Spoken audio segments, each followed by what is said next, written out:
Hi, everybody. My name is Bob Imler. I'm the CEO of Sunset Support Services. I just want to go ahead and just give you guys an update on COVID and COVID numbers and everything like that. So, first thing I'm going to have you do, for those that are on the phone, I'm going to go ahead and I'll read you the numbers, but I'm going to go ahead and broadcast on the screen here of what the COVID numbers look like currently right now in Pennsylvania. So, I'm going to go ahead and pull that up here and just give me 1 second. So easiest way to do that is by typing in PADOH under Google. So once you do that, there is going to be a COVID option that you can click on. And basically, you can go ahead and explore in-depth data. And if you click on that, it's going to give you some information. And then it's also going to go ahead and give you the dashboard.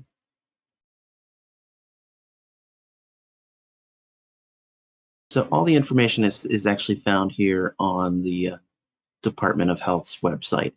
There's also additional information that if you go onto myodp.org, and the first thing it pulls up is a little exclamation concerning COVID.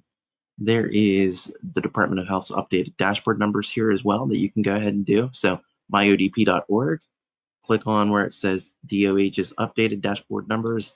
If you click on it, it's going to go ahead and give you this early warning monitoring system dashboard.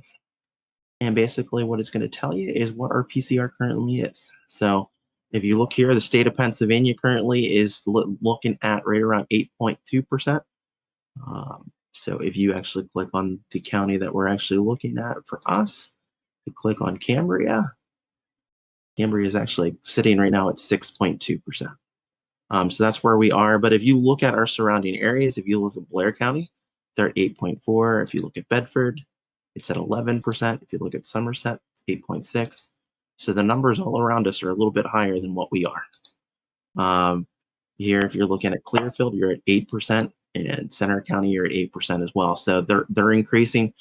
But whenever it comes to restrictions, what ODP is recommending that is anything over 5% that we start putting in some restrictions concerning, what to do. So we're going to discuss that a little bit more, just to go over that. So right now, like I said, these are the things here that we're going to be looking at today under the COVID restrictions.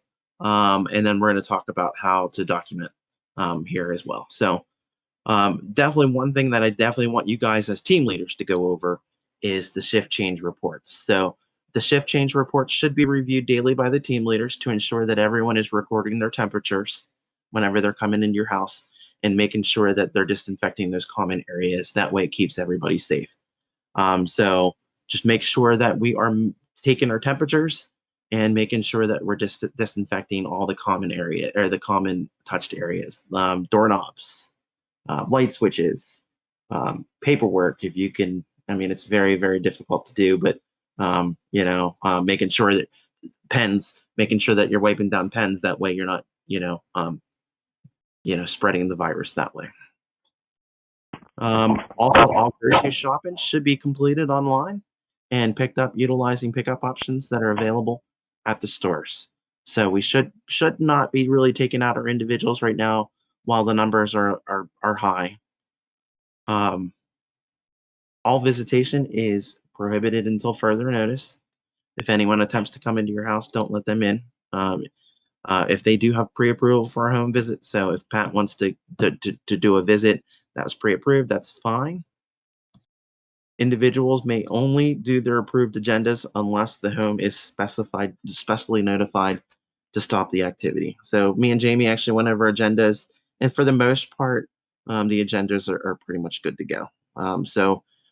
Those individuals that had approved agendas that we're going to go to Uncle Joe's Woodshed, we're perfectly fine with that. But make sure that all individuals are wearing masks and making sure they're properly social distancing. We're going to talk a lot more about that here in a minute. All employees, even though some of us might not truly believe in wearing masks, unfortunately, it is a requirement by ODP that we have to wear masks, regardless of whether or not we feel as if they do or don't work. It is still a requirement that the funding that we're receiving from the state, that if that is a rule, that we have to follow it.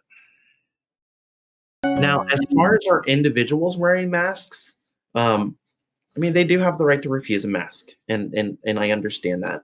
It is our jobs as staff to make sure that we educate on them on the importance of wearing their masks.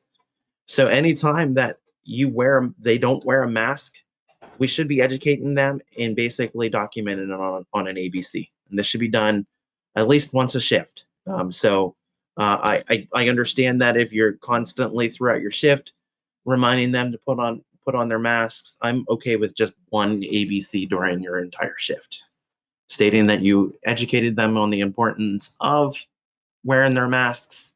And we're also going to document the same way with social distancing. So, if one of our individuals comes in and wants to give each other a hug, we need to be making sure that we are documenting on what we did as providers to go ahead and educate them on the importance of social distancing. All day programs, school activities, work activities, everything's going to go as normal. We definitely need to be washing our hands every hour if you can. And definitely individuals are definitely allowed to go out and about and, do walks and drives. What we're just trying to do is we're just trying to avoid contact with anybody else. So that's pretty much kind of it. Like I said, it is our jobs to just continue to educate, and document that education. So that's what we're looking at. So, like I said, this training wasn't going to be much besides just making sure that we're documenting education. We are making sure that we're letting all of our individuals know that it's very, very important that you social distance and you wear a mask. Anybody have any questions? Nope. Okay.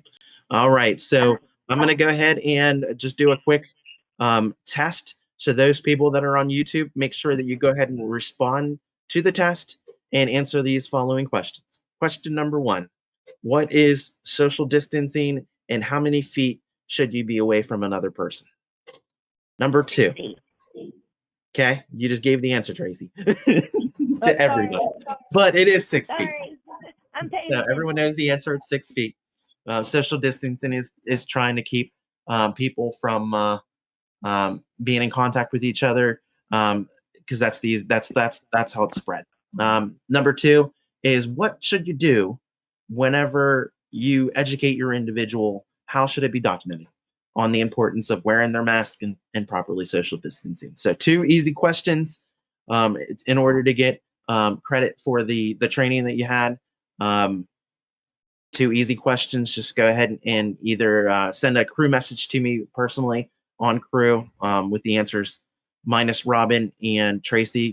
Thank you so much for participating on the call today. Thank you so much, everybody. Thank you. You're welcome.